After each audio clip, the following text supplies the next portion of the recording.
기도드리고 예배 시작하겠습니다. 하나님 아버지 감사합니다. 지금 예배를 드려 이 자리에 모이게 해주심에 정말로 감사드립니다. 지금 드리는 예배가 하나님께서 정말 기뻐 받으시는 예배가 되게 해주시고 이 자리에 있는 모든 성도님들이 주님 안에서 평안하게 헤어 주시옵소서. 예수님 이름으로 기도드렸습니다. 아멘.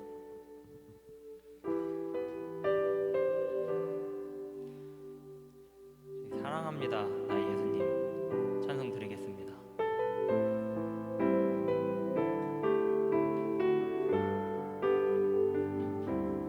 사랑합니다 나의 예수님, 사랑합니다 아주 많이요. 사랑합니다 나의 예수님, 사랑합니다 그것뿐이에요. 사랑합니다 나의 예수님, 사랑합니다 아주 많이요. 사랑합니다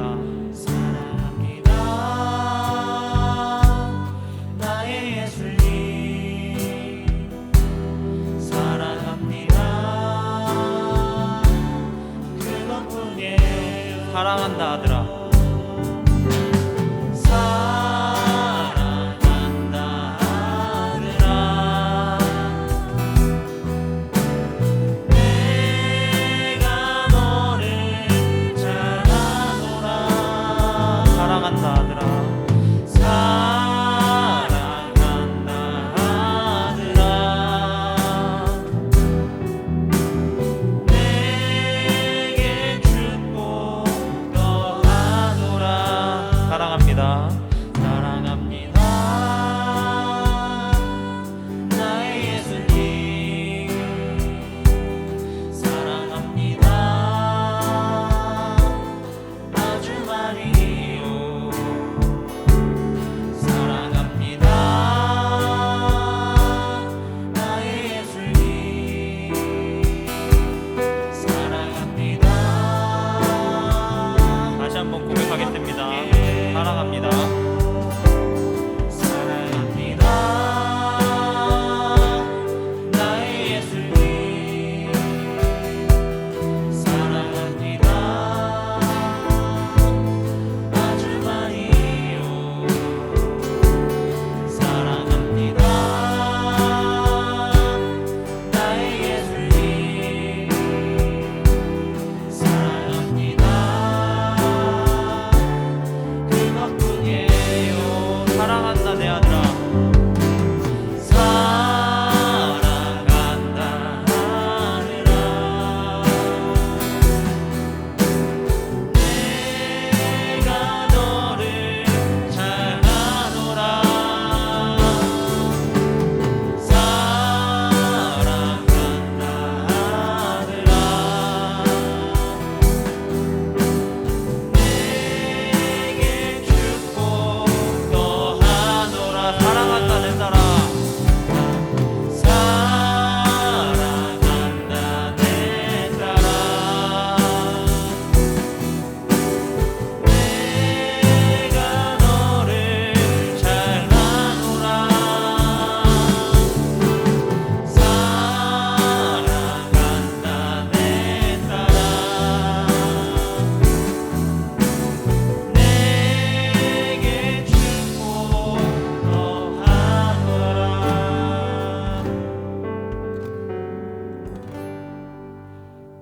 기쁘시게 내가 매일 기쁘게 찬송 드리겠습니다.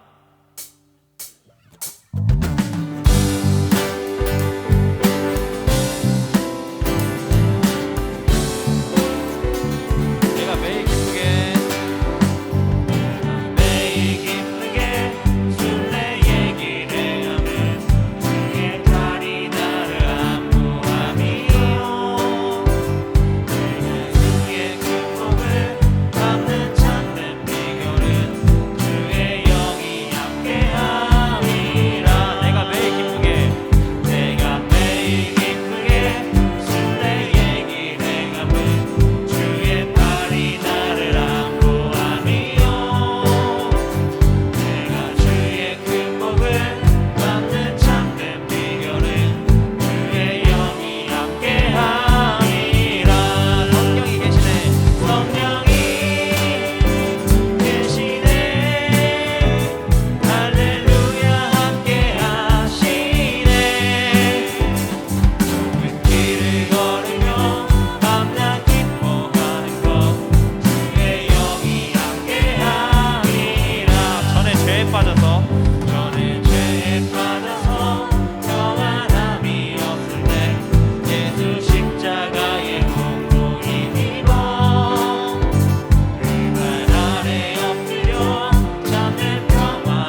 지날 때 깊은 한숨 내쉴 때 그런 풍경 보시며 지나는 분 있네. 고와 같이 너희를 버려두지 않으리. 내가 너희와 영원히 함께하리라. 억눌린 자,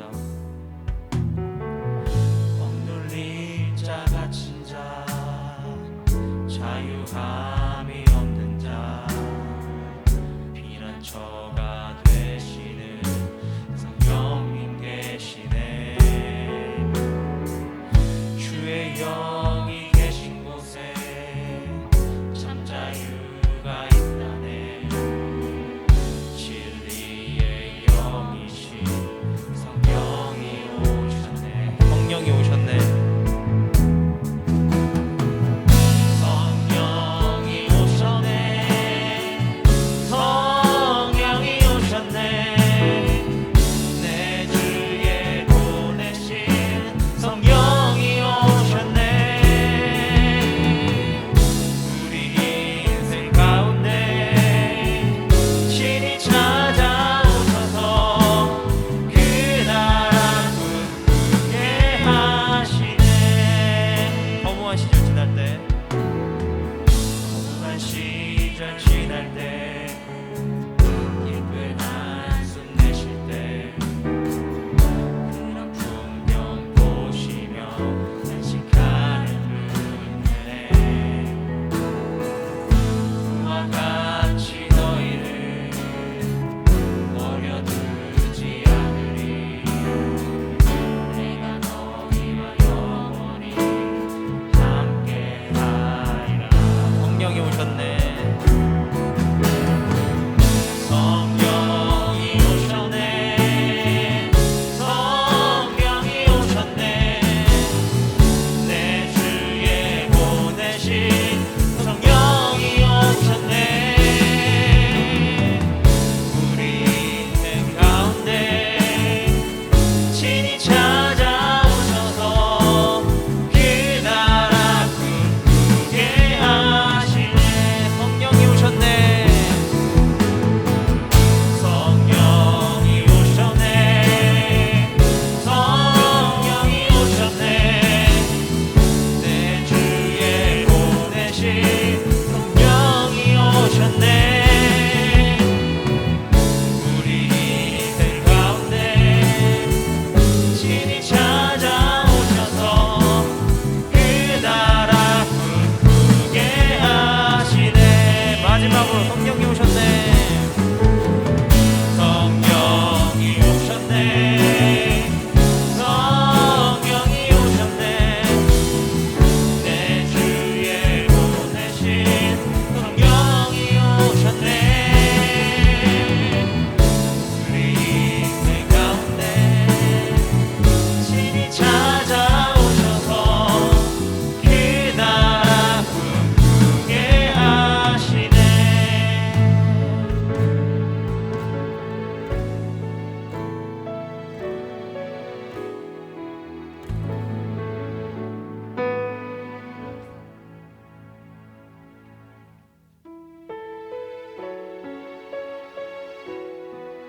다 같이 일어나셔서 다니엘의 기도 찬송 드리겠습니다.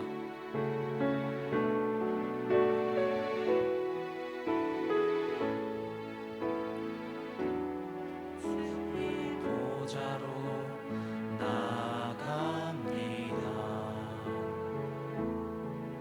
주의 얼굴을 바라봅니다.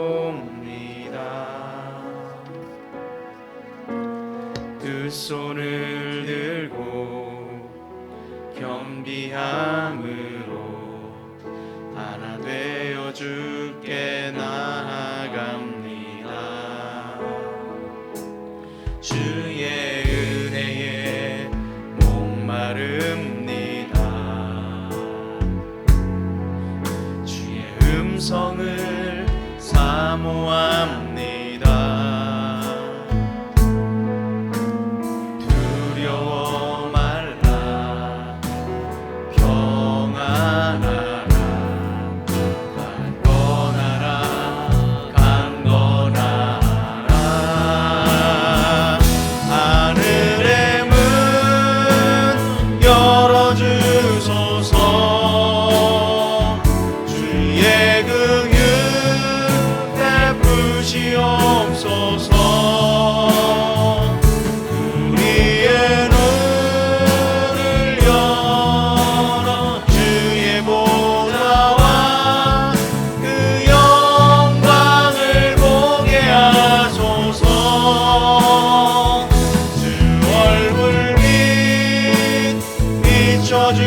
주소서. 위로의 손으로 만져주소서. 우리로 주님을 간증하는 주인공 되어 주를 자랑케 하소서. 주의 보좌로 나아갑니다. 보좌로 나아갑니다. 주의 얼굴을 바라봅니다. 얼굴을 바라봅니다. 두 손을 들고 경비함으로 하나 되어 주께 나아갑니다. 주의 은혜에 목마릅니다. 주의 음성을 사모합니다. 두려워 말라 평안하라 강건하라. 하늘의 문을 열어주옵소서. 하늘의 문 열어주소서. 주의 긍휼 베푸시옵소서. 우리의 눈을 여 주의 보좌와 그 영광을 보게 하소서. 주 얼굴빛 비춰주소서. 위로의 손으로 만져주소서. 우리로 주님을 간증하는 주인공 되어 주를 자랑케 하소서. 하늘의 문을 열어주옵소서. 하늘의 문 열어주소서. 주님의 긍휼을 우리에게 베풀어 주옵소서. 베푸시옵소서. 우리의 눈을 열어 주의 보좌와 그 영광을 보게 하소서. 주 얼굴빛 비춰주소서. 위로의 손으로 만져주옵소서.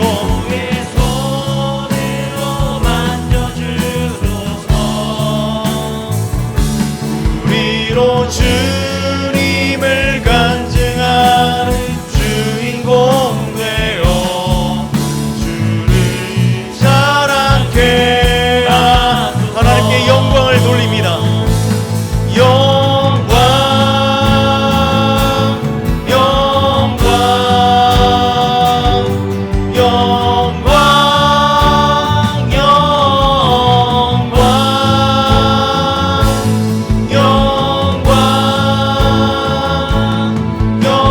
영광 영광 영광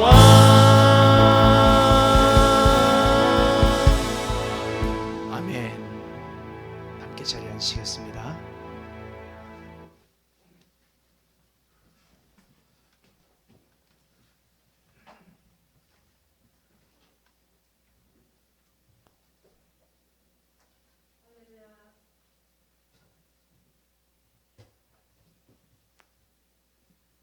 우리의 힘이 되신 하나님 아버지, 한 주간도 주님 주시는 은혜 가운데 살게 하심을 감사드립니다. 한 주간도 주 안에서 온전히 살아가야 할 우리의 삶의 모습이 아직도 육에 속한 자와 같이 살았음을 고백합니다. 아직까지 내려놓지 못한 죄성들을 주님 용서하여 주옵소서. 우리의 삶의 모든 필요를 알고 계시는 줄을 믿습니다. 연약함으로 고통받는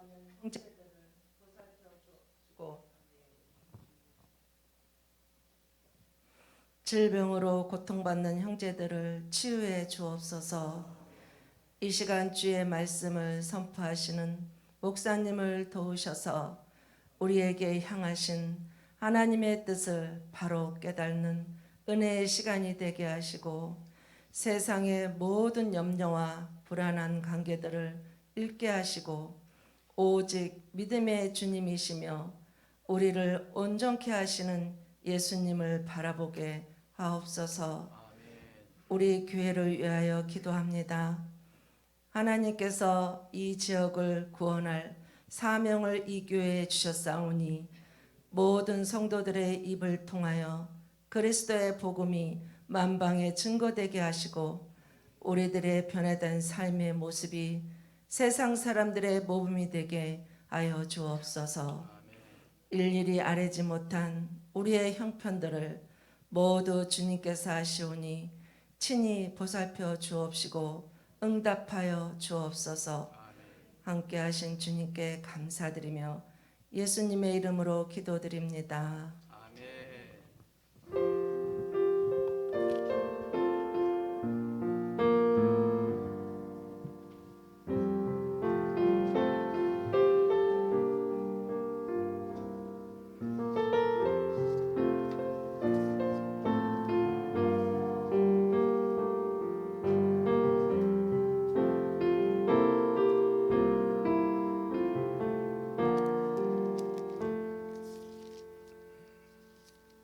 감사합니다. 다 함께 우리 교동문 42번 교독하도록 하겠습니다.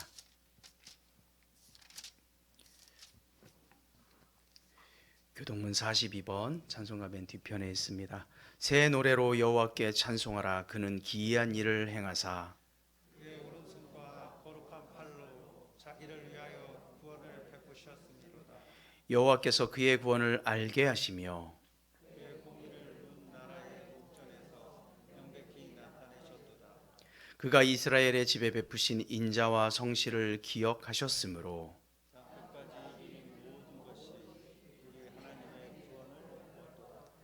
온 땅이여 여호와께 즐거이 소리칠지어다.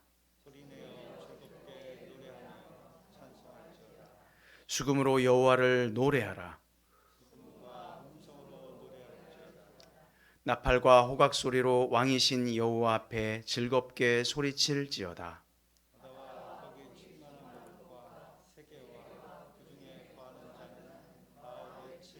다 같이 여호와 앞에서 큰 물은 박수할지어다. 산악이 함께 즐겁게 노래할지어다. 아멘. 이 시간 찬송가 88장입니다.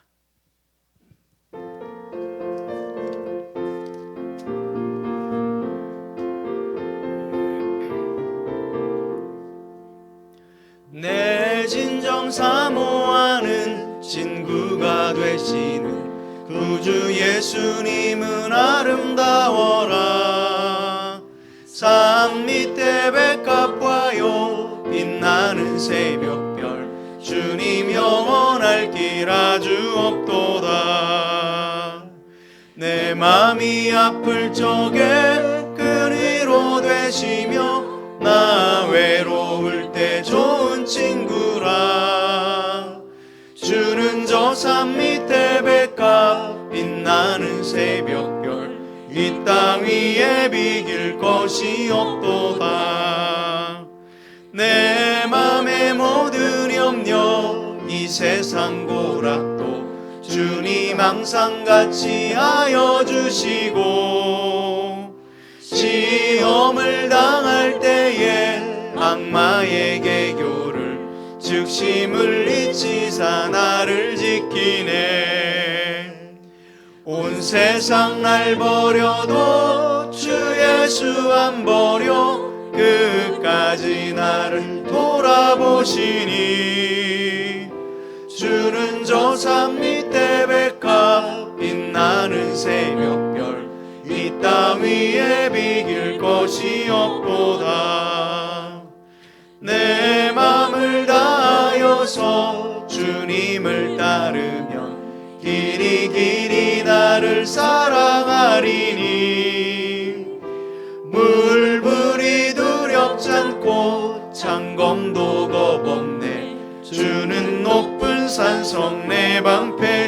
없도다.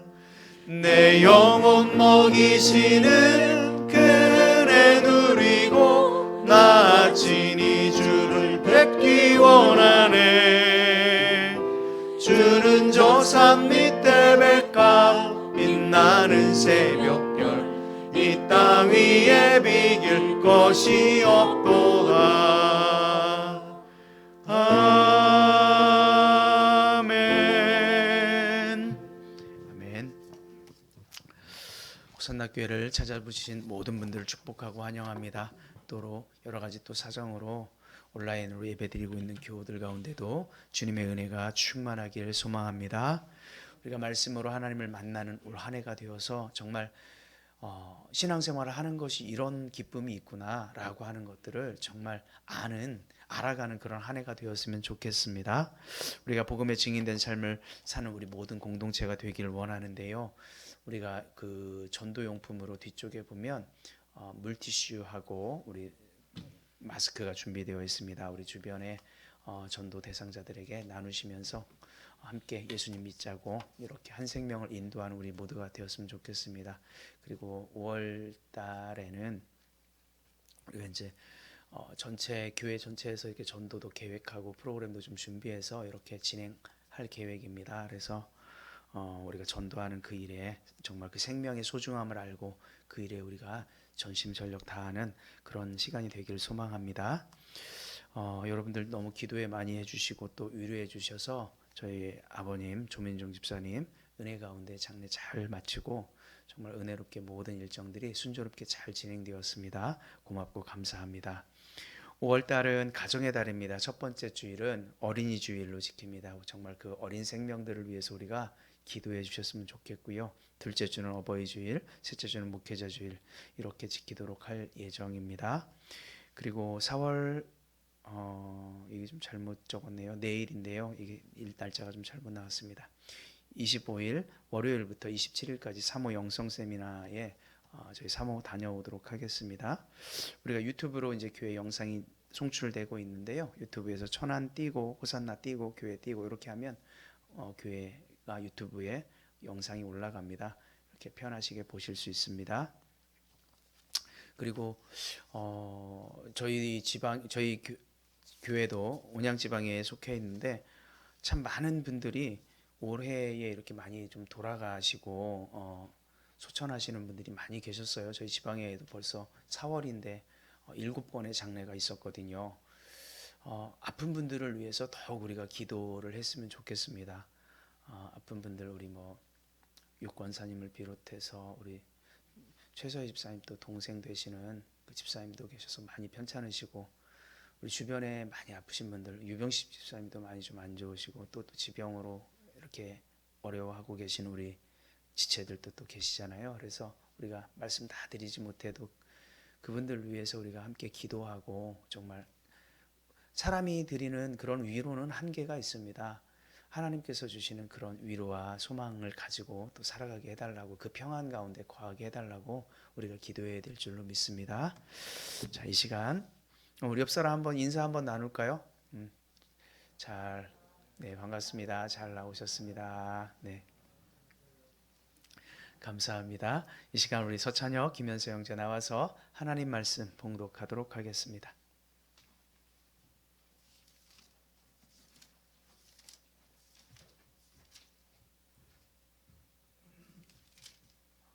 마이크가 하나만 더 줘보세요. 마이크.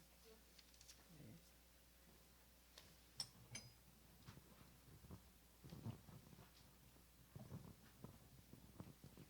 오늘 말씀은 마가복음 15장 42절에서 47절까지 말씀입니다. 신약성경 84쪽입니다.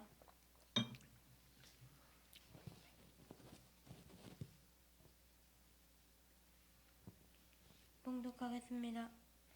이 날은 준비일 곧 안식일 전날이므로 저물었을 때에 아리마대 사람 요셉이 와서 당돌이 빌라도에게 들어가 예수의 시체를 달라 하니 이 사람은 존경받은 공회원이요 하나님의 나라를 기다리는 자라. 빌라도는 예수께서 벌써 죽었을까 하고 이상히 여겨 백부장을 불러 죽은 지가 오래냐 묻고 막달라 마리아와 요새의 어머니 45절. 백부장에게 알아본 후에 요셉에게 시체를 내주는지라. 요셉이 세마포를 사서 예수를 내려다가 그것으로 싸서 바위 속에 판 무덤에 넣어두고 돌을 굴려 무덤 문에 놓음에 막달라 마리아와 요새의 어머니 마리아가 예수 둔 곳을 보더라. 아멘. 아멘. 네. 감사합니다. 이 시간 찬송가 50장 하시면서 준비하신 예물 주님께 드리겠습니다.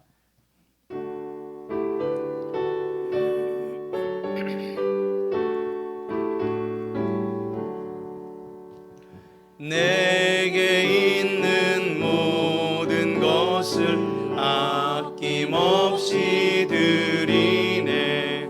사랑하고 의지하여 주만 따라 살리라.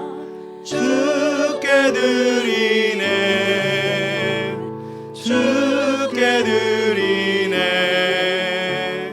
사랑하는 구주 앞에 모두 드리네.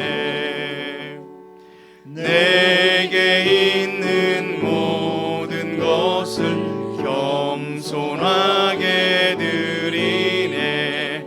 세상 욕심 멀리하니 나를 받아주소서. 주께 드리네. 주께 드리네. 사랑하는 구주 앞에 모두 드리네. 내게 있는 모든 것을 주를 위해 드리네. 주의 성령 충만하게 내게 내려주소서. 주께 드리네. 주께 드리네. 사랑하는 구주 앞에 모두 드리네. 아멘. 하나님 감사합니다. 이 아침에 우리를 주님 전에 불러주신 하나님의 크고 놀라운 은혜에 감사를 드립니다. 아버지 하나님, 우리가 무엇이간데 우리를 이렇게 사랑하셔서 하나님의 자녀 삼으시고 복된 하나님의 나라의 삶을 살게 하십니까? 아버지 하나님, 그 은혜에 감사하고 또 감사하는 오늘이 되게 하여 주옵소서. 이 시간 주님의 은혜에 감사하여 또 주님 앞에 귀한 예물을 드렸습니다. 이 예물을 주님 기뻐 받아 주옵소서. 이 예물이 쓰이는 곳곳마다 오직 하나님의 사랑과 영광만이 나타나게 하여 주옵소서. 기도의 제목을 가지고 드린 이 손길들을 주님께서 축복하여 주시고 그들의 기도가 하늘에 응답되는 그런 기도가 되게 하여 주옵소서. 아버지 하나님, 물질로 인하여 궁핍지 않도록 하나님께서 놀랍게 역사하여 주옵소서. 감사를 드리며 예수의 이름으로 기도 올리옵나이다. 아멘.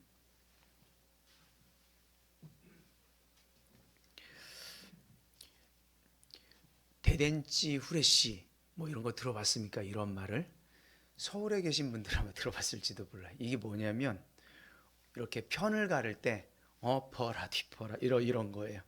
저희 동네에서는 그렇게 얘기를 했는데 이게 일본어인 모양입니다. 그래서 편 가를 때 이렇게 하는 거. 우리가 살면서 사실 편 가르기를 굉장히 많이 하죠. 어떤 편을 선택할 것인지를 굉장히 강요받으면서 살아오는 또 사회이기도 합니다. 어린아이들한테 어른들이 좀 짓궂은 질문을 하는 것 중에 대표적인 게 뭐가 있습니까? 누가 그렇지? 엄마가 좋냐 아빠가 좋냐 이렇죠. 굉장히 어려서부터 편가르기를 하지 않았나 이런 생각이 듭니다.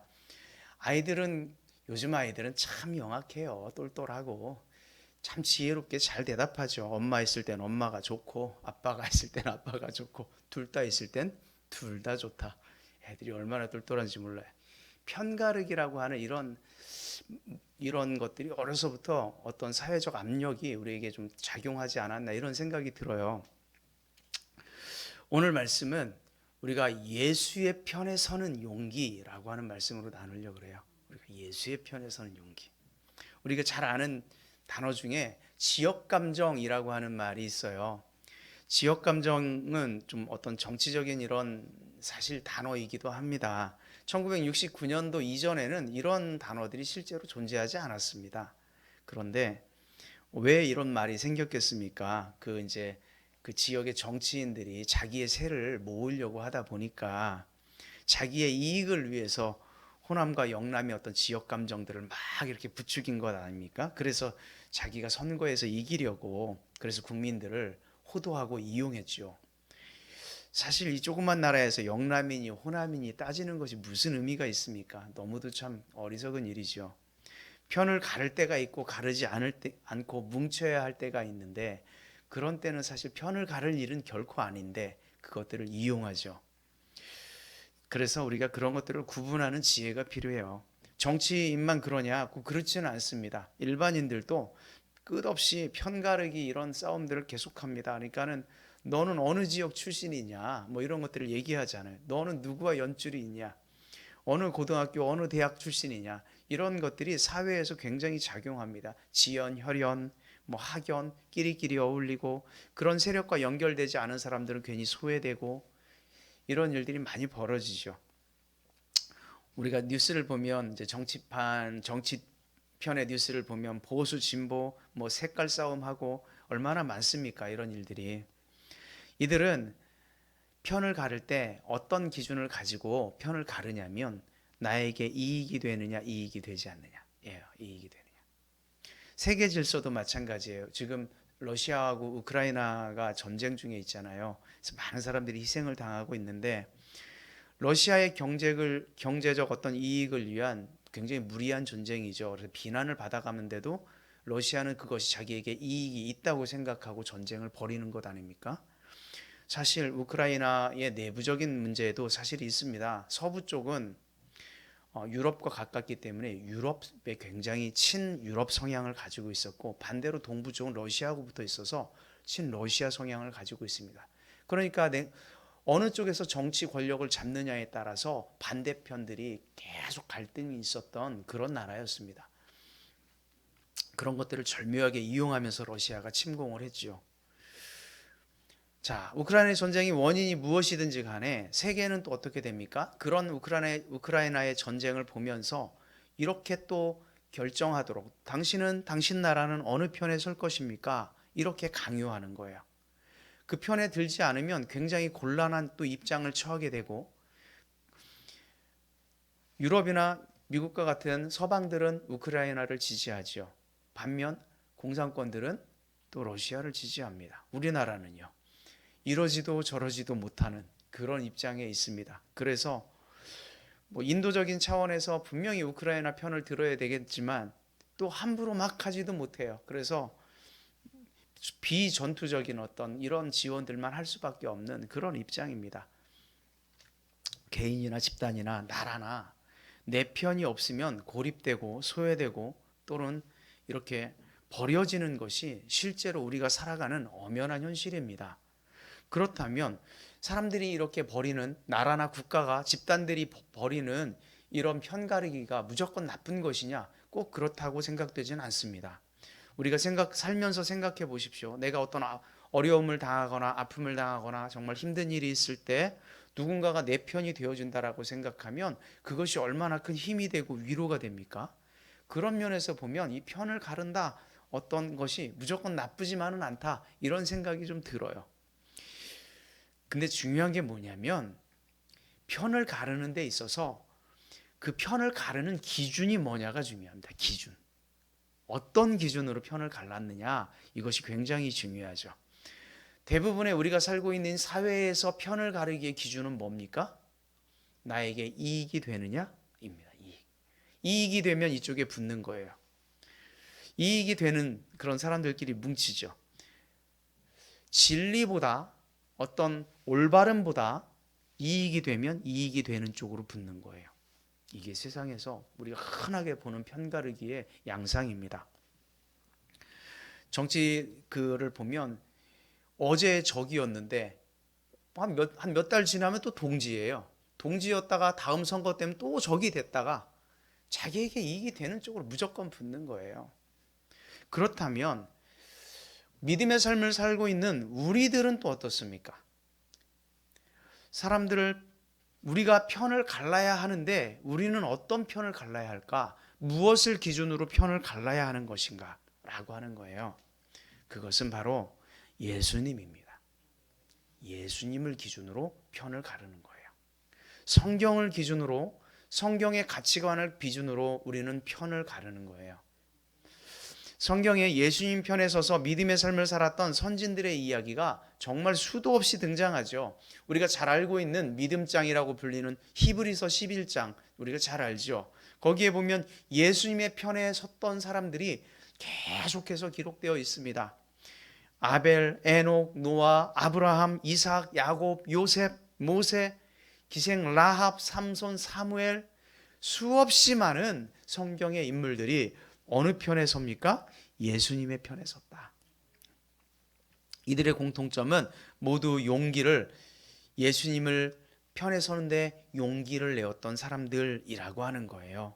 어떻게 이게 용기가 필요할까 좀 의문이 들 수도 있지만, 사실 우리가 예수님을 믿는 데에 우리가 가진 용기는 과거보다는 훨씬 덜할지도 모르겠습니다. 하지만 과거에는 정말 용기가 필요했어요. 예수님의 수제자 이름이 누굽니까? 베드로예요. 베드로가 예수님께서 십자가에 달려 돌아가시기 전에 뭐라고 호언장담했어요?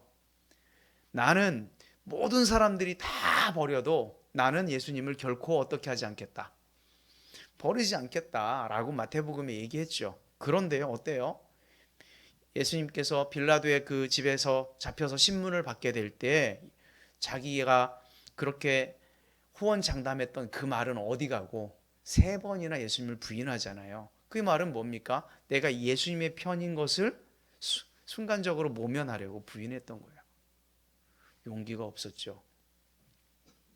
베드로뿐만이겠습니까? 대부분의 제자들이 예수님께서 십자가에 달려 돌아가실 때 어떻게 해요? 내가 예수님 편에 서면 분명히 나에게 불이익이 있을 것이 예상되니까 어떻게 해요? 예수님 편에 서는 것들을 주저하고 다 도망가죠. 분명히 용기가 필요했어요. 디도모라고 하는 도마, 그래도 도마가 참 굉장히 우리는 의심 많은 도마 이렇게 얘기하잖아요. 근데 도마가 이런 얘기를 해요. 요한복음 11장에 보면 도마가 다른 제자들에게 말하되 우리도 주와 함께 죽으러 가자 이렇게 얘기해요. 굉장히 용기 있는 이야기를 하죠. 하지만 예수님께서 십자가를 졌을 때 그가 갔냐? 안 갔어요. 도망갔습니다. 역시 용기가 없으니까 예수님 편에 목숨을 걸고 진리와 정의를 지켜야 할 제자들은 다 하나둘씩 떠나가 버렸죠. 이처럼 믿음을 지키는 것은 분명 용기가 필요합니다. 오늘 본문에 아리마대 사람 요셉이라고 하는 사람이 등장하는데요. 그는 불이익 앞에서도 예수님 편에 서는 용기를 가진 그런 인물이었습니다. 사실 아리마대 사람 요셉은요, 산헤드린 공회원이었습니다. 이스라엘 정치의 중심에 있었다라고 하는 얘기죠. 이스라엘 전체에서 몇 명만 그 공회원이 될 수 있냐면 덕망이 있는 지역에서 굉장히 존경받는 사람들 혹은 율법 대제사장들, 서기관들 이런 사람들만 그곳에 선출되어서 들어갈 수 있는데 70명에서 71명 정도가 됩니다. 그 인원이 이스라엘을 대표하는 인원으로 뽑혀진 인원들이에요. 그 중에 한 사람이었어요. 자, 그러다 보니까 정치의 중심에 있는 이 사람이니까 어떻겠어요? 총독이었던 누구의 눈치를 볼 수밖에 없습니까? 빌라도의 눈치를 볼 수밖에 없어요. 그리고 대제사장들, 권력자들, 자기의 동료들 이 사람들의 눈치를 살필 수밖에 없는 위치에 있었어요. 그런데다가 어때요? 정치인이라면 대중들의 어떤 지지도 여론도 들어야 됩니다. 그런 위치에 있던 사람이었어요. 뭔가 선택하는 것에 있어서 정말 다양한 조건들을 고려하고 또 생각하고 내게 무엇이 이득이지? 라고 생각을 해야만 하는 그런 위치에 있던 사람이 바로 아리마대 사람 요셉이었죠. 자신이 누구의 편에 서는가에 따라서 불행과 이익이 결정되는 위치에 있었던 사람이었다라는 말이죠. 사실 그가 예수님 편에 선다는 것은 엄청난 불이익이 예상되는 선택이었습니다.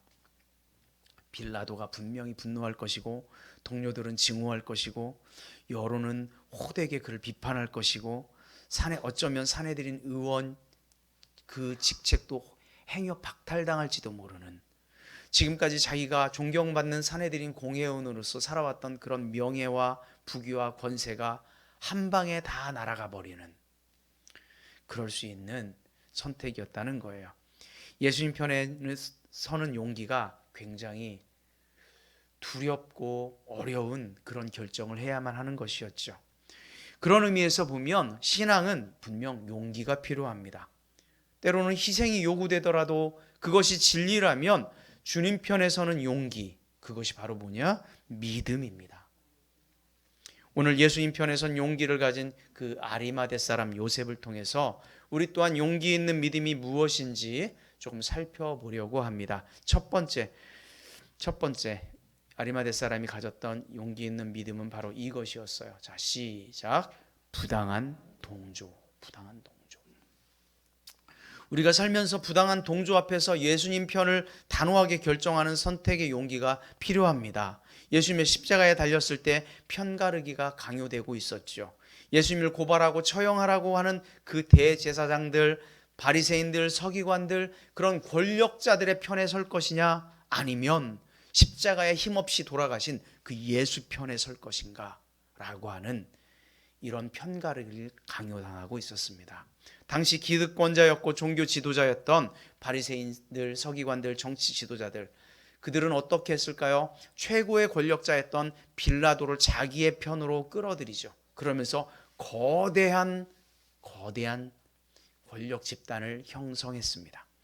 그들은 예수님을 처형하기 위해서 예수님은 반역자다, 신성 모독을 했다라고 하는 죄목으로 그를 십자가에 처형해버리죠. 이것이 당대의 여론과 민심이었으며 정말 모든 정치 권력자들의 대세였어요. 대세. 이것을 거역하면 어떻게 되겠어요? 당연히 불이익이 불보듯 뻔하죠. 그러자 십자가 주변의 사람들은 대부분 대세 편에 섭니다. 예수님을 조롱하고 침을 뱉고 가시 면류관을 씌우고 창으로 찌르고 옷을 나누어 갔습니다.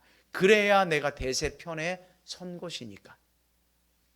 이런 분위기에서 아닙니다. 저 사람은 당신들이 생각하는 사람이 아닙니다. 저분이 진짜 메시아입니다. 당신들은 분명 잘못하고 있습니다. 라고 용기 있게 예수님 편에 설 사람이 과연 있었겠느냐 하는 거예요. 그렇게 했다가는 자신도 한패가 되어서 자기의 목숨조차 위험할 지경이었습니다. 심리학자였던 솔로몬 애쉬라고 하는 사람이 있어요. 이분이 실험을 했어요. 아주 재미있는 실험을 하나 했습니다.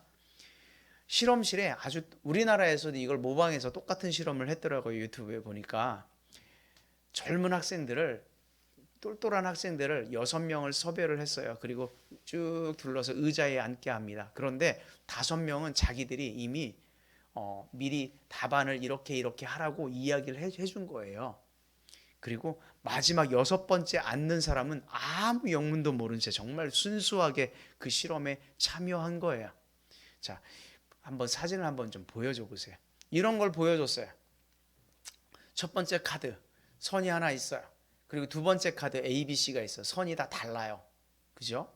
자, 문제가 너무 단단하고 쉬운 거예요. 그 학생들에게 이렇게 얘기하는 거예요. 첫 번째 카드와 두 번째 카드에서 선의 길이가 똑같은 것은 무엇입니까? 학생들이 막 웃습니다. 아니 이걸 문제라고 내냐고. 그래서 총 16번을 실험을 진행을 합니다. 첫 번째는 여러분 보기에 몇 번이 정답입니까? B죠. B가 똑같습니다. 첫 번째는 그래서 한 10번까지는 모든 학생들이 정답을 얘기해요. 그러다가요 10번이 넘어가면서 1번 학생이 이제 카드는 계속 바뀌는 거예요. 그러다가 1번 학생이 C입니다. 그랬더니 2번 학생이 또 C입니다. 3번도 C입니다. 4번도 C입니다. 5번도 C입니다. 마지막 사람이 남았어요. 모든 사람들이 그를 향해서 눈총을 딱 줍니다. 답하라고. 근데 마지막 사람이 뭐라고 대답했는지 알아요? C입니다. 이렇게 대답해요. 너무 웃기지 않습니까? 안 그럴 거라고. 저게 말이나 되냐고. 나 같으면 그런 식으로 절대로 그렇게 줏대 없이 행동 안 한다. 나는 끝까지 B다 라고 할 것 같았지만 그 실험을 해보니까요. 그렇게 이야기한 사람은 24%에 불과했고요. 나머지 76%, 거의 80% 되는 사람이 C입니다 라고 대답해요. 참 이상한 결과가 나오죠. 이것이 바로 뭐냐면 동조 현상입니다. 동조 현상. 그 말은 대세를 따라가는 거예요. 대세를 따라. 인간의 심리가 그래요. 다른 사람들의 행동, 기대에 일치하도록 자기의 행동을 바꾸거나 혹시 유지하는 것. 이걸 동조 현상이라 그래요. 사람들은 왕따 당하는 것보다 대세를 따라가려고 하죠. 사회적 압력들이 들어올 때 대부분의 사람들은 노라고 말하지 못하는 거예요. 아리마대 사람 요셉은 사회적 압력을 받고 있습니다. 그런 위치에 있었죠. 그런데 예수님 편에 서는 용기를 가진 아리마대 요셉이 굉장히 달랐어요. 오늘 본문 말씀 43절인데 한번 같이 볼까요? 43절 시작. 아리마대 사람 요셉이 와서 당돌이 빌라도에게 들어가 예수의 시체를 달라 하니 이 사람은 존경받는 공회원이요 하나님의 나라를 기다리는 자라. 자, 여기에 보면 어떤 단어가 눈에 띕니까? 당돌이. 시체를 달라고 하는 이것 자체가 어떤 행동이었다는 거예요? 굉장히 당돌하는 행동. 우리나라 조선시대 생각해 보세요.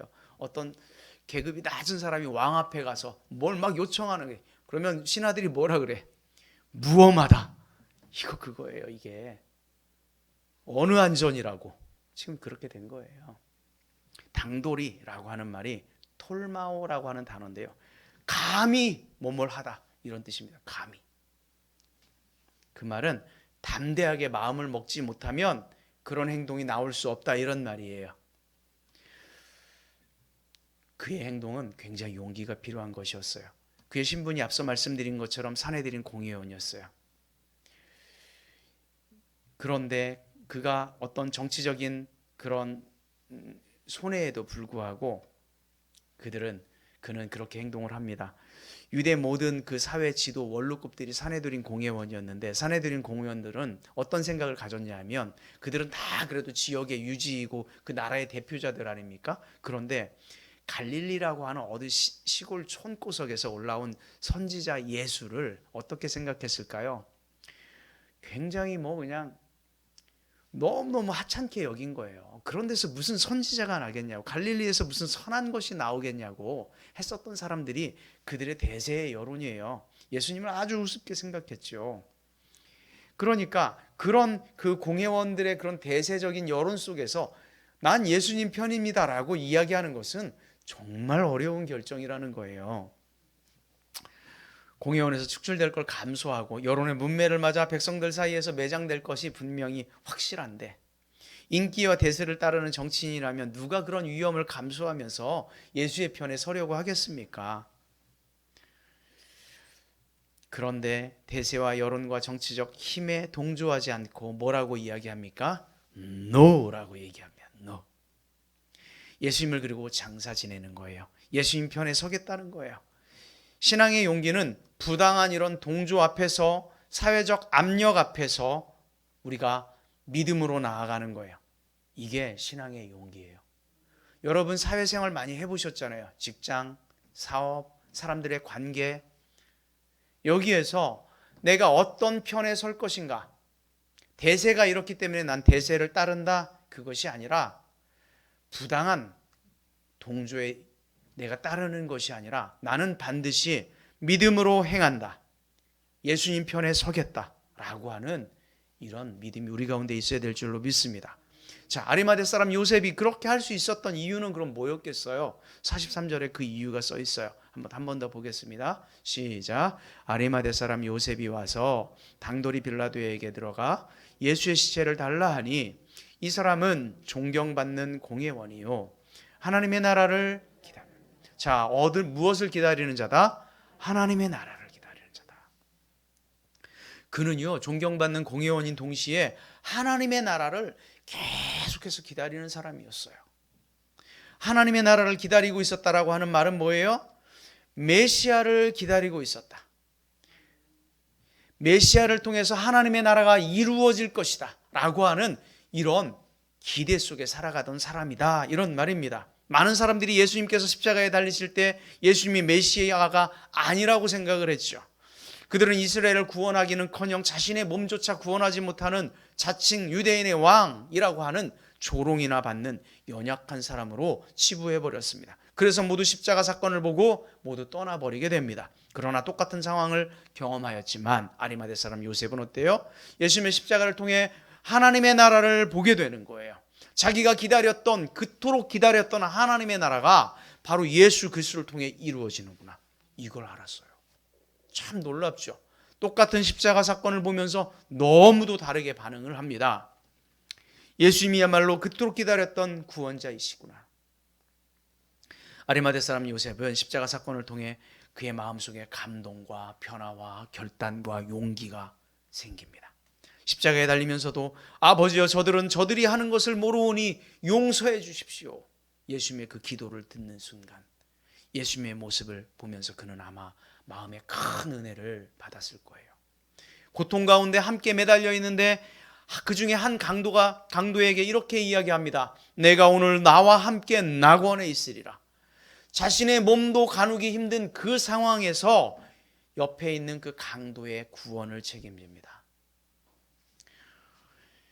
십자가를 지켜보는 백부장, 그는 분명 하나님의 아들이었다 라고 하는 이 고백을 들으면서 이런 일련의 기도와 이야기들을 바라보면서 그는 분명 예수 그리스도부터 놀라운 은혜를 경험했을 거예요. 하나님의 나라를 기다리면서 십자가에 달리신 예수님, 그분이 하나님의 나라를 이루실 분이다 라고 하는 분명한 확신이 오히려 십자가 그 사건을 통해서 그에게 주어졌습니다. 그러니까 자신이 가졌던 그런 위치, 명예, 권력, 체면, 이것보다 무엇이 더 중요하다, 예수의 편에 서는 게 더 중요하다라고 하는 이 사실을 그가 알았던 것이죠. 하나님 나라를 모르는 사람들에게는 세상이 가장 중요하죠. 세상의 가치가 그래서 너무 중요하기 때문에 그 가치에 빠져 살지만 진리이든 진리가 아니든 대중의 요구, 많은 대세의 요구에 그냥 따라가며 살아갑니다. 대중의 요구에 따라가는 것이 손해를 덜 보는 것이고 오히려 나에게 이익이 될 것이다 라고 생각하기 때문이죠. 그런데 그것이 틀렸음에도 불구하고 말입니다. 그러나 하나님의 나라를 소망하며 십자가를 바라보는 사람들의 기준은 분명 예수 그리스도인 줄로 믿습니다. 여러분, 부당한 세상에 동조하는 것이 아니라 진리이신 예수 그리스도의 그 길을 따르기를 주의 이름으로 축원합니다. 오직 예수의 편이 되기를 주님의 이름으로 축원합니다. 십자가 앞에서 도망쳤던 제자들이요, 오순절에 성령의 충만함을 받은 이후에 그렇게 도망쳤던 그들이 이제 비로소 정신을 차리고 정말 은혜를 받으니까 예수의 편에 모두 서는 거예요. 사도행전 4장 19절에 보니까 이런 말씀이 있어요. 하나님 앞에서 너희의 말을 듣는 것이 하나님의 말씀을 듣는 것보다 옳은가 판단하라. 예수의 편에 서니까요, 이들에게 용기가 생기는 거예요. 누구의 편에 서는 게 옳은 것인지 당신들 생각해봐라. 아무리 당신들이 우리를 핍박한다 할지라도 우리는 누구의 편에 서겠다? 예수의 편에 서겠다. 이렇게 선포하는 거예요. 이스라엘 아합 왕 때요, 대부분의 백성들이 바알신을 숭배했죠. 그것이 대세였습니다. 그렇게 하지 않으면 자기의 목숨이 날아갈 위치의 상황입니다. 그때 엘리야는 하나님을 섬기며 갈멜산에서 하나님의 살아계심을 나타내지 않습니까? 여호수아는 죽음 앞에서 모든 백성들이 하나님을 섬기지 않는다라고 할 때 이렇게 고백합니다. 오직 나와 내 집은 여호와만을 섬기겠노라. 아멘. 예수님 편에 서는 건요, 믿음의 용기가 필요한 일입니다. 사람들은 예수님 편에 서면 불이익이 있을 것처럼 생각해서 예수의 편에 서는 것을 주저합니다. 그러나 꼭 그런가요? 그렇지 않습니다. 모세가요, 율법을 받기 위해서 시내산에 올라가잖아요. 시내산에 올라갔을 때 모세가 그 자리를 비우니까 아론을 비롯한 그 지도자들과 백성들은 뭘 만들었어요? 금송아지를 만들어요. 그리고 이게 하나님이다. 이게 우리를 인도해냈다. 거기서 막 금송아지를 칭송을 합니다. 하나님께서 노하셨죠. 그때 모세가 내려와서 이런 이야기를 합니다. 한번 같이 볼까요? 출애굽기 32장 26절 말씀 함께 보겠습니다. 이에 모세가 진문에 서서 이르되 누구든지 여호와 편에 있는 자는 내게로 나오라 하매 레위 자손이 다 모여 그에게로 가는지라. 여호와 편의 선자들은 다 나오라 그랬더니 누가 나왔어요? 레위 족속들이 나왔어요. 나머지 어떻게 됐을까요? 우상 숭배하며 앞장섰던 사람들 다 죽었습니다. 다 죽었어요. 죄를 범하였던 그들이 목숨을 잃었지만 하나님 편에 섰던 레위 족속들이 모두 살아남게 되죠. 열왕기상 18장에도 똑같은 역사가 있습니다. 엘리야 선지자가 바알 선지자 450명, 아세라 400명, 850대 1로 싸우죠. 그때 열왕기상 18장 21절 이렇게 선지자가 이야기합니다. 한번 같이 읽어보겠습니다. 시작. 엘리야가 모든 백성에게 가까이 나아가 이르되 너희가 어느 때까지 둘 사이에서 머뭇머뭇하려느냐. 여호와가 만일 하나님이면 그를 따르고 바알이 만일 하나님이면 그를 따를지니라. 아멘. 여러분 누구를 따르겠습니까? 우리는 어느 편에 서야 합니까? 여리고성이 멸망할 때 그 정탐꾼을 숨겨주었던 한 기생 라합 여러분 잘 알죠? 그 정탐꾼을 숨겨준다라고 하는 것은 자기의 목숨을 걸어야 하는 일이었어요. 여리고성이 멸망할 때 그 여인은 살아나게 됐고 어떻게 됩니까? 성경에 예수님의 족보에 기록되는 그런 영광을 또한 얻게 되죠. 다니엘의 세 친구는 또 어떻습니까? 하나님의 편에 서는 그 용기를 가지고 왕의 신상에 절하지 않았을 때 풀물품 가운데서도 하나님의 보호하심을 경험하죠. 여러분 우리가 살아가고 있는 그러면 이 시대 여러분이 살고 있는 내 삶의 현장 여기에서는 굉장히 다양한 일들이 우리에게 압력으로 작용할 거예요. 당신 예수님의 편에 설 것입니까?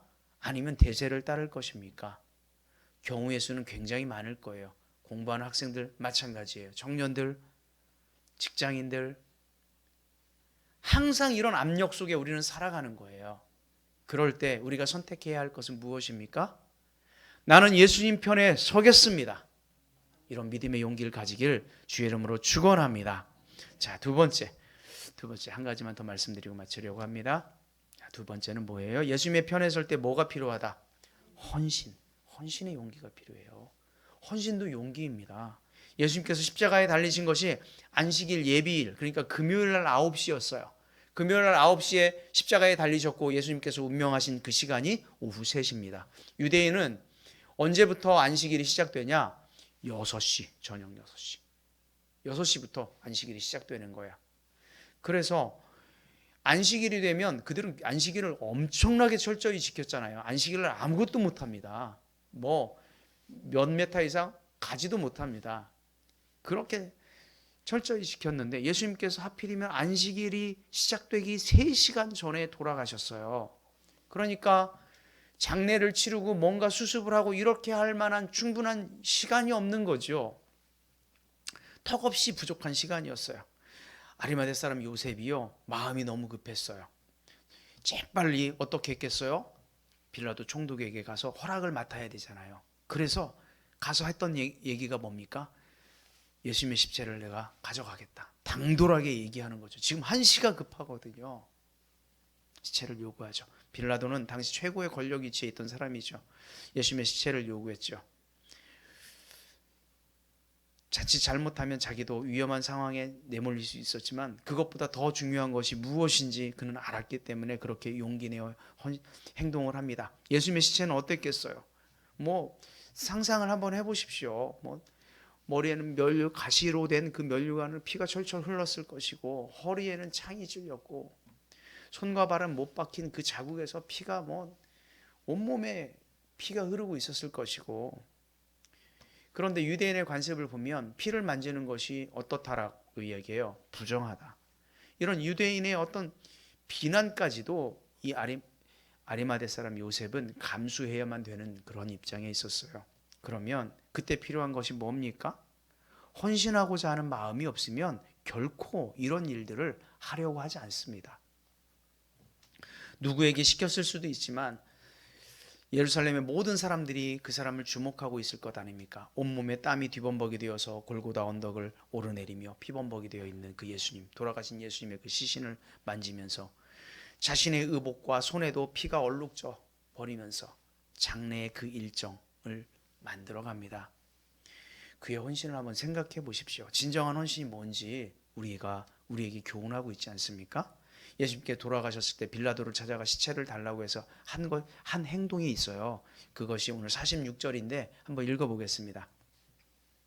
시작. 요셉이 세마포를 사서 예수를 내려다가 그것으로 싸서 바위 속에 판 무덤에 넣어두고 돌을 굴려 무덤문에 놓으매. 자, 세마포를 일단 구입을 했어요. 그리고 나서 세마포라고 하는 건 그 중동 지역에 굉장히 많이 나는 아마라고 하는 그 식물로 만들어진 그런 천입니다. 그걸 구입해서 예수님의 시신을 내리고 싸서 그리고 뭐라고 그래요? 바위 속에 판 무덤에 넣어두었다. 이렇게 얘기하죠. 바위 속에 판 무덤은 누구의 것이었을까요? 자기의 것이었어요. 새 무덤이에요. 아무도 사용하지 않은 새로운 무덤. 그 무덤을 예수님께 드리는 거예요. 최고의 것을 드리죠. 당시 평민들은 그런 새 무덤을 누구나 사용할 수 있었던 게 아니에요. 누가 사용하고 다 정리하고 나면 또 사용하고 이렇게 사용했죠. 요셉은 한 번도 사용하지 않은 자신의 무덤을 예수님께 드립니다. 최고의 것으로 그는 헌신합니다. 헌신도요, 아무나 하는 게 아니죠. 분명히 용기가 필요해요. 믿음이 필요하고 그는 철저히 예수님 편에서 헌신하기로 결정하는 거예요. 아레마데스 요셉은 자신의 지위가 박탈될지도 모르는, 목숨을 잃을지도 모르는 그런 위험을 감수하면서 끝까지 예수님의 장례를 섬기죠. 이것이 정말 헌신하는 용기를 가진 믿음의 사람이 아닌가 생각이 됩니다. 우리가 이 땅을 살아가면서 교회를 섬기고 우리의 시간을 드리잖아요. 때로는 우리의 물질을 드려요. 내가 가진 재능을 가지고 주님을 섬기죠. 이것이 있어도 못하는 사람이 있습니다. 있어도. 그렇지 않습니까? 왜 그래요? 헌신하려고 하는 그 용기가 없어요. 그 믿음이 없어요. 내가 가진 것, 정말 내가 가진 그 알량한 것으로지만 헌신하려고 하는 그 마음이 있으면 최선을 다하지 않습니까? 그것이 아름다운 거예요. 너무 잘해서가 아니라 잘 못해도 그런 마음이 아름다운 것이고 이것이 진짜 헌신이죠. 용기를 가지고 헌신했을 때 어떤 일이 벌어졌어요? 그가 자기의 무덤을, 그 무덤이요 성경에 기록되지요. 그리고 그곳이 어떤 장소가 됩니까? 한낱 개인의 무덤으로 그냥 성경의 기록조차 언급조차 되지 않을 그곳이 예수님의 부활의 장소가 되잖아요. 그렇지 않습니까? 구속사에 빛나는 정말 놀라운 부활의 현장, 그곳이 바로 어디예요? 아리마대 사람 요셉의 무덤이에요. 우리가 어느 편을 선택하는가 참 중요하죠. 믿음의 결단과 용기가 필요합니다. 때로는 섬김과 희생이 요구됩니다. 때로는요, 그런 섬김을 위해서 우리는 눈물도 요구됩니다. 그러나 그것이 결코 손해가 아님을 여러분 기억하십시오. 허비되어 버리거나 날아가 버리거나 소모되는 것이 아니라 하늘에 차곡차곡 쌓이는 놀라운 보물인 줄로 믿습니다. 디모데후서 4장 7절 바울의 고백을 한번 읽어보고 마치려고 합니다. 시작. 내가 선한 싸움을 싸우고 나의 달려갈 길을 마치고 믿음을 지켰으니 이제후로는 나를 위하여 의의 면류관이 예비되었으므로 주 곧 의로우신 재판장이 그날에 내게 주실 것이니 내게만 아니라 주의 나타나심을 사모하는 모든 자에게니라. 아멘.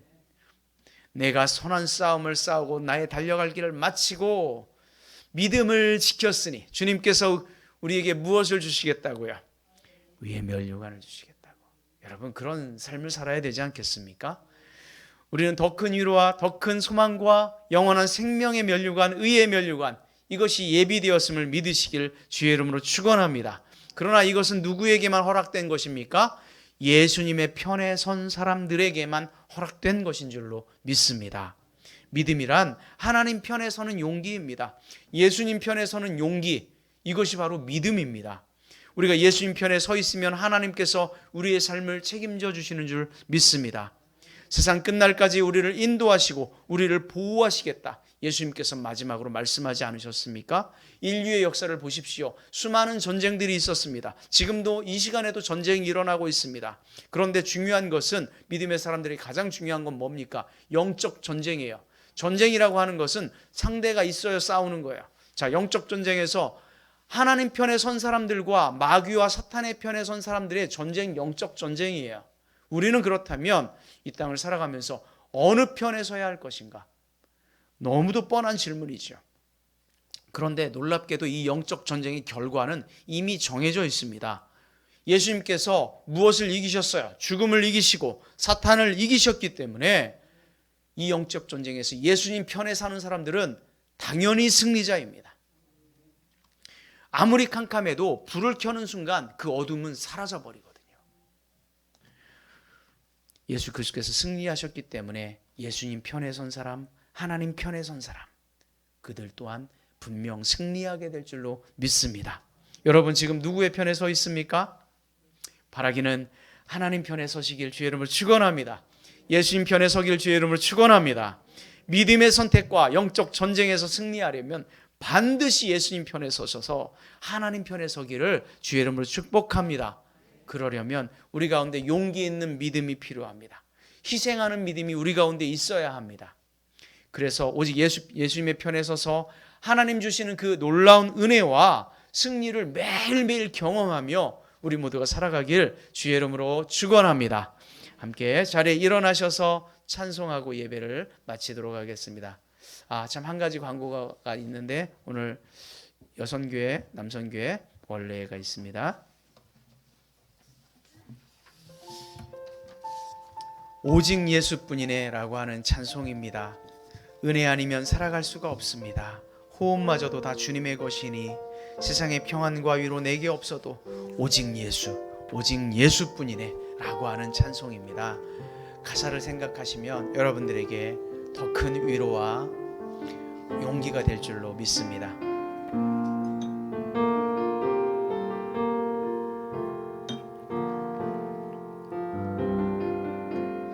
은혜 아니면 살아갈 수가 없네.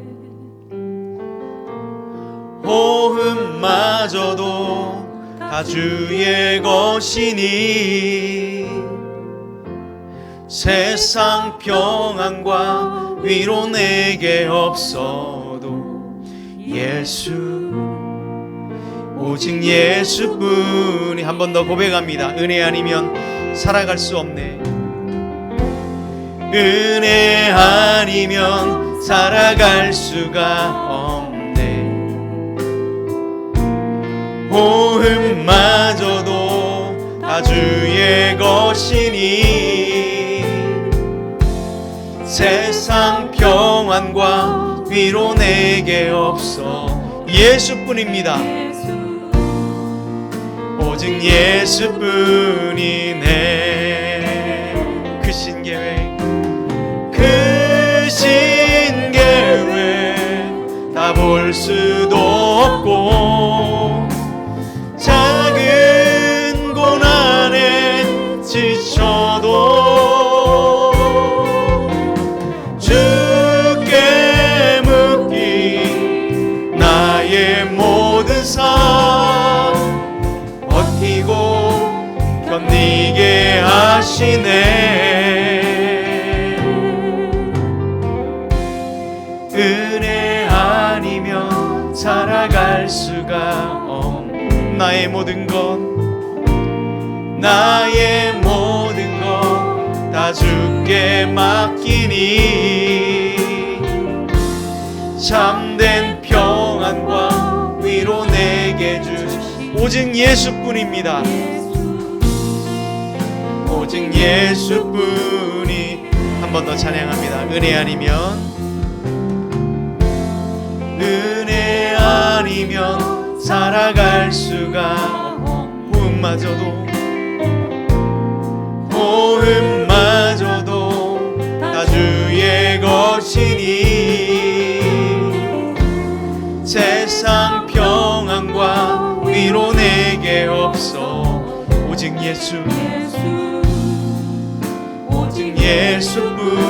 예수뿐이네. 그 신계획 그 신계획 다 볼 수도 없고 작은 고난에 지쳐도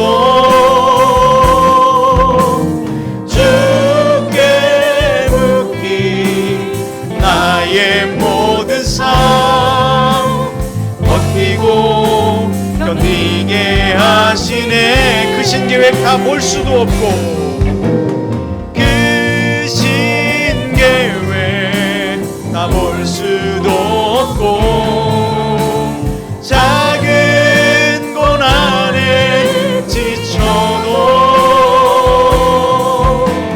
주께 묻기 나의 모든 삶 견디게 하십니다. 버티고 견디게 하시네. 그 신계획 다 볼 수도 없고 그 신계획 다 볼 수도 없고 작은 고난에 지쳐도 주께 묻기 나의 모든 삶 버티고 견디게 하시네.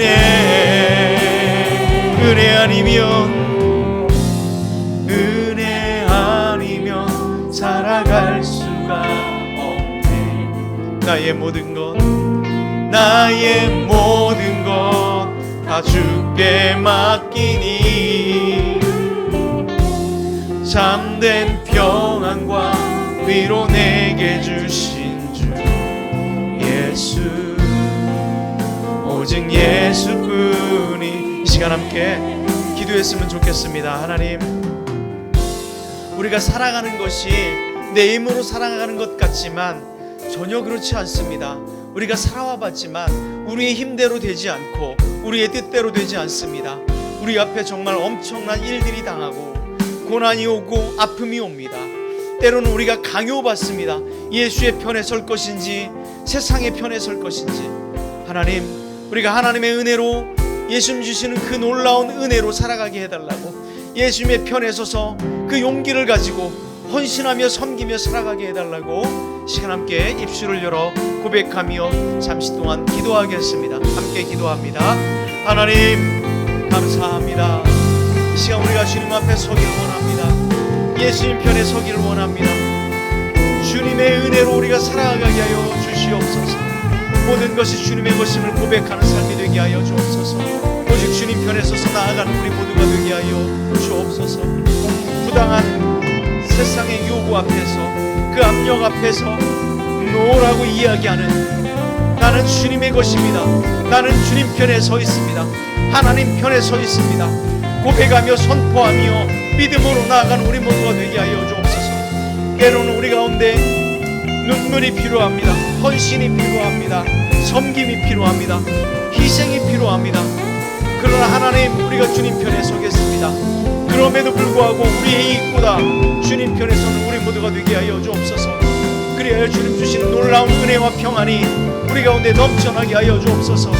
오직 주님의 은혜로, 주님의 그 사랑으로 우리의 삶이 은혜로 넘쳐나게 하여 주시옵기를 간절히 소망합니다. 주님 앞에 고백하며 나아가는 우리의 모든 삶이 되게 하여 주옵소서. 어떤 고난 가운데서도 굴하지 않으며 주님 편을 선택하는 우리 모두가 되게 하여 주옵소서. 오직 주님께 온전히 묶인 삶이 될 수 있도록 하나님 인도하여 주시옵소서. 우리 교우들을 사랑하여 주셔서 주님 편에 선 당신의 자녀들 되어서 정말 그 주님의 그 소망 바라보며 나아가는 우리 교우들 모두 될 수 있도록 하나님 인도하여 주시옵소서. 주님 감사합니다. 주님 감사합니다.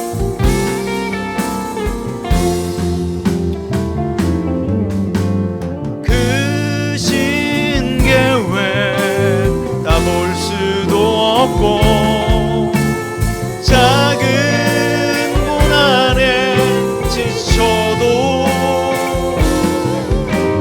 주께 묶인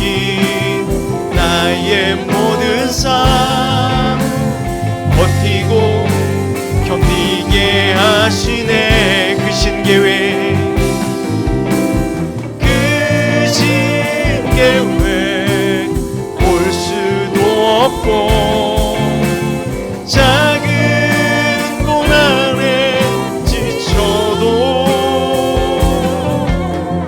주께 묶인 나의 모든 삶 버티고 견디게 하시네. 은혜 아니면 살아갈 수가 없네. 나의 모든 것 다 주께 맡기니 참된 평안과 위로 내게 주신 주 예수, 오직 예수뿐이네. 하나님 감사합니다. 우리가 살아가는 것 같지만 주님의 은혜로 우리가 살아갑니다. 우리가 호흡하는 것 같지만 주님의 은혜로 우리가 호흡합니다. 하나님, 세상에 많은 대중적인 여론과 대세가 있지만, 부당한 요구들이 우리를 압력으로 누르고 있지만, 그러나 우리가 믿음으로 살아가게 하여 주옵소서. 오직 예수님의 편에 서게 하여 주시옵소서. 아버지 하나님, 주님 앞에 우리가 눈물 흘리게 하여 주옵소서. 우리가 주님 앞에 헌신하며 희생하며 믿음으로 나아가게 하여 주옵소서. 진실로 믿음의 삶을 살아내는 우리 모두가 되게 하여 주셔서 정말 믿음의 선한 싸움을 다 싸우고 주님 앞에 나아갔을 때 의의 면류관이, 생명의 면류관이 모두 받는 우리 모두가 되게 하여 주시옵소서. 이 땅을 살아갈 때 주님 주시는 그 평안함으로, 그 위로하심으로, 그 주님 주시는 그 힘으로 승리하며 살아가는 우리 모두가 되게 하여 주시옵소서. 예수의 이름으로 감사하며 기도 올리옵나이다. 아멘. 이제는 예수 그리스도의 은혜와 하나님 아버지의 놀라우신 사랑하심과 성령님의 교통하시며 내주하시며 동행하심의 역사가 오직 예수님의 편에 서기로, 오직 하나님의 편에 서기로 고백하며 선포하며 나아가는 당신의 자녀들 머리 위에, 가정 가운데 이제로부터 영원토록 함께하기를 간절히 축원드리옵나이다. 아멘.